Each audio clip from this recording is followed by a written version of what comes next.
Hello everyone, welcome to Business School 101. Have you ever wondered why some communities thrive while others struggle, or why certain individuals seem to have access to more opportunities? Today, we'll explore a concept from sociology and economics known as social capital theory. So what is it? What are its key components? Are there real-world examples that illustrate its impact? And what are its benefits and challenges? In this video, I will discuss these questions with you.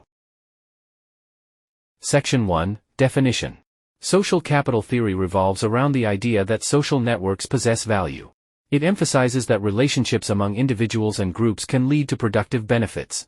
In essence, social capital refers to the resources, such as information, ideas, support, trust, and cooperation, that are accessible through one's social connections. These resources can facilitate individual and collective action, contributing to the overall functioning and development of society. Section 2, Key Components. Let's examine the primary components of social capital. Number 1. Networks. These are the social structures made up of individuals or organizations connected by various relationships, such as friendship, work, or shared interests. Networks provide channels for information flow and resource exchange. Number 2. Trust, a fundamental element that enables individuals within a network to rely on each other. High levels of trust reduce transaction costs and promote cooperative behavior. Number 3. Reciprocity, the mutual exchange of goods, services, or favors. In a network with strong reciprocity, members are more willing to help each other, knowing that such actions will be returned in the future. Number 4. Norms and values, shared beliefs and standards that guide behavior within a group. These create a sense of belonging and facilitate coordinated actions toward common goals. Number 5. Civic engagement, active participation in community activities and organizations. Engagement fosters stronger networks and a greater sense of responsibility toward the collective well-being. Section 3, Types of Social Capital. Social capital is often categorized into 3 types. Type 1. Bonding social capital. This refers to the relationships among individuals who are similar in terms of demographics, attitudes, or location. It strengthens exclusive identities and homogeneous groups, such as family members or close friends. Type 2. Bridging social capital. This involves connections among individuals who are diverse in a social or demographic sense. Bridging social capital links different communities and fosters broader identities and inclusivity. Type 3. Linking social capital. This type pertains to relationships between individuals and groups across different social strata or hierarchies, such as connections between a community and institutions of power. It enables access to resources and ideas from formal institutions beyond the immediate community. Section 4, A Universal Phenomenon. The utilization of social capital is a universal phenomenon observed across various cultures. In China, this concept is embodied in the term guanxi, which refers to the intricate system of social networks and influential relationships that facilitate business and personal dealings. In South Korea, a comparable concept is known as inmak, emphasizing the importance of personal connections and networks in social and professional contexts. In Russia, the term blat describes the use of personal networks and informal agreements to obtain goods, services, or preferential treatment, especially during times when formal institutions are ineffective or lacking. These culturally specific terms illustrate how the foundational idea of leveraging social relationships to achieve objectives is a common thread woven throughout diverse societies. Section 5, Benefits. Social capital beneficial for several reasons. Number 1. Enhancing community well-being. Robust social networks are fundamental to creating safer, healthier, and more resilient communities.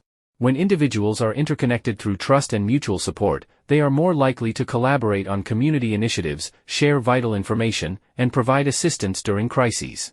For instance, research indicates that communities with high levels of social capital experience better health outcomes and increased happiness among residents.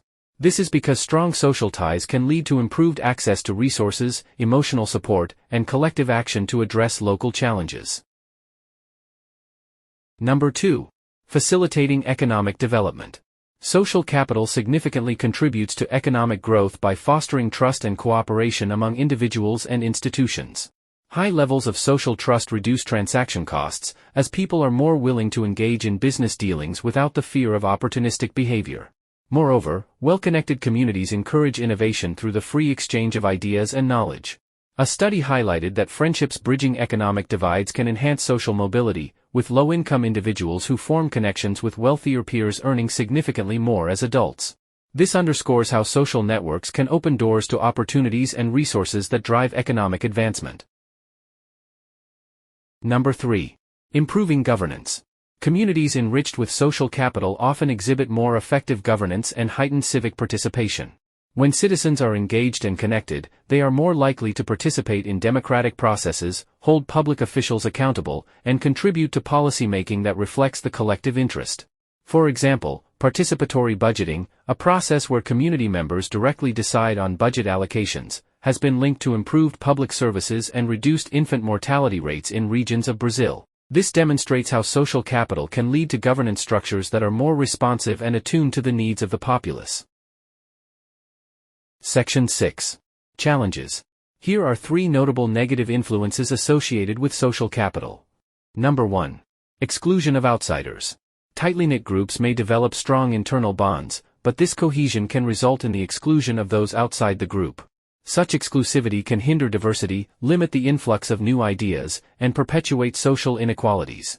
For instance, in certain communities, entrenched social networks might restrict access to employment opportunities or resources for newcomers or marginalized individuals, thereby reinforcing societal divisions. Number 2. Facilitation of negative or illicit activities. Strong social networks can sometimes foster and perpetuate undesirable behaviors. Criminal organizations, for example, rely heavily on trust and reciprocity within their networks to operate effectively. The mafia's enduring presence in various societies illustrates how robust internal social capital can facilitate organized crime, making such groups resilient against external interventions. Number 3. Excessive claims on group members. In communities with high social capital, members may face overwhelming obligations to support others within their network. While mutual assistance is generally positive, excessive demands can lead to stress, exploitation, or the stifling of individual autonomy. For example, in some cultures, successful individuals might be expected to provide continuous financial support to extended family members, potentially hindering personal advancement and fostering dependency. Section 7. Summary. To sum up, social capital theory highlights the value embedded in social relationships and networks. By understanding and nurturing social capital, individuals and communities can unlock resources that lead to collective benefits and societal advancement. Whether you're aiming to build a successful business, foster community development, or enhance personal relationships, recognizing the power of social capital is key. That's all for today's topic. If you found this video helpful, please give it a thumbs up and subscribe to our channel. If you have any questions or thoughts about social capital theory or want to share your own experiences, feel free to leave a comment below. Thanks for watching, and see you next time.